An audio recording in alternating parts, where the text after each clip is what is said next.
Unajua vipi? Sasa hizi ni rahisi sana kukosana na mtu yote Kenya kwa sababu ya deni. Deni imekuwa shida kubwa sana Kenya, maana uchumi ya Kenya haisongi.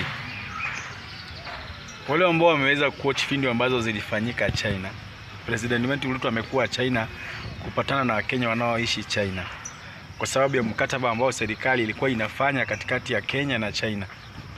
Na imedhibitishwa wazi kwamba Kenya uchumi yake haisongi.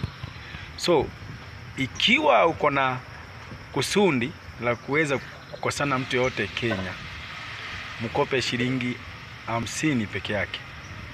Yaani mtu wa middle class ukimkopa shilingi 50 umemkosea sana, kwa sababu uchumi ya Kenya haisongi.